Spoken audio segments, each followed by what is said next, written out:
ಹಾಸನದ ನಗರಸಭೆ ಶೀಘ್ರದಲ್ಲಿಯೇ ನಗರ ಪಾಲಿಕೆಯಾಗಿ ಮೇಲ್ದರ್ಜೆಗೆ ಏರ್ತಾ ಇದೆ ಅಂಥೇಳಿ ಸ್ವತಃ ಸಿಎಂ ಸಿದ್ದರಾಮಯ್ಯನವರೇ ಘೋಷಿಸಿದ್ದಾರೆ.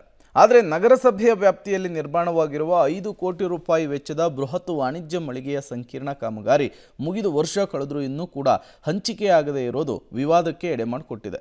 ಹಾಸನ ನಗರದ ಹೃದಯ ಭಾಗ ಸಿಟಿ ಬಸ್ ನಿಲ್ದಾಣಕ್ಕೆ ಹೊಂದಿಕೊಂಡಿರುವಂತಹ ಕಸ್ತೂರಬಾ ರಸ್ತೆಯಲ್ಲಿ ನೂತನವಾಗಿ ನಗರಸಭೆಯ ವತಿಯಿಂದ ಕೋಟ್ಯಾಂತರ ರೂಪಾಯಿ ಖರ್ಚು ಮಾಡಿ 2 ಅಂತಸ್ತಿನಲ್ಲಿ 84 ವಾಣಿಜ್ಯ ಮಳಿಗೆಗಳನ್ನು ನಿರ್ಮಿಸಲಾಗಿದೆ. ಈ ಹಿಂದೆ ನಗರಸಭೆಯ ವತಿಯಿಂದಲೇ ನಿರ್ಮಾಣ ಮಾಡಲಾಗಿದ್ದ ಹಳೆಯ ಕಟ್ಟಡದಲ್ಲಿ 48 ವರ್ತಕರಿಗೆ ಅದೇ ಸ್ಥಳದಲ್ಲಿ ಮಳಿಗೆಗಳನ್ನು ನೀಡಬೇಕು ಎಂಬ ಒತ್ತಾಯ ಕೇಳಿಬಂದಿತ್ತು.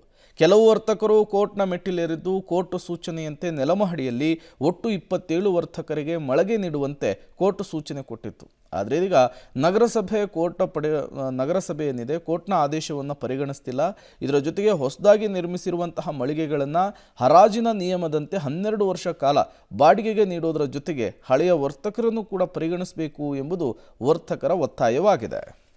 ಮೊದಲನೇ ನಮಗೆ MLA ಇದ್ರಲ್ಲ ಮೊದಲು ಅವ್ರು ನಮಗೆ ಬಂದ್ಬಿಟ್ಟು ಅಂಗಡಿ ಮಳಿಗಳನ್ನ ತೆರವುಗೊಳಿಸ್ಕೊಟ್ಟು ಬೇಗ ನಿಮಗೆ 3-4 ಮಂತ್ಸ್ ಒಳಗಡೆ ಕಟ್ಕೊಡ್ತೀವಿ ಅಂತ ಹೇಳಿದ್ರು. ನಾವೇನು ಮಾಡಿದ್ವಿ, ಏನಾದರೂ ಒಂದು ಕಾನೂನುವಾಗಿ ಕೊಡಿ ಅಂತ ಕೇಳಿದ್ವಿ. ಅದಕ್ಕೆ ಅವರು ಇಲ್ಲ, ಆದಷ್ಟು ಬೇಗ ನಿಮಗೆ ಮುಗಿಸ್ಕೊಟ್ಬಿಡ್ತೀವಿ, ಅದೇನು ಬೇಡ, ನಮ್ಮೇಲೆ ಭರವಸೆ ಇದ್ರೆ ತೆಕ್ಕೊಡಿ ಅಂತ ಹೇಳಿದ್ರು.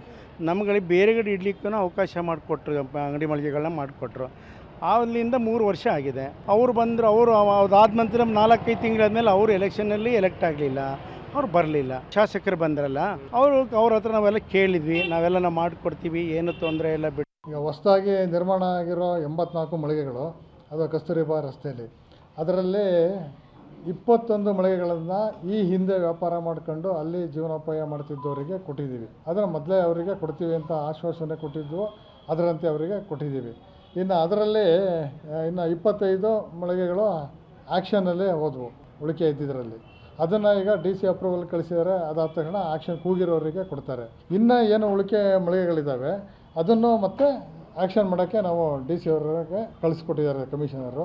ಅದು ಅಪ್ರೂವಲ್ ಬಂದ ತಕ್ಷಣ ಅವೆಲ್ಲವನ್ನು ಮತ್ತೆ ಹರಾಜಿಗಿಟ್ಟು ಕೊಡ್ತೀವಿ. ಕೋರ್ಟಿಗೆ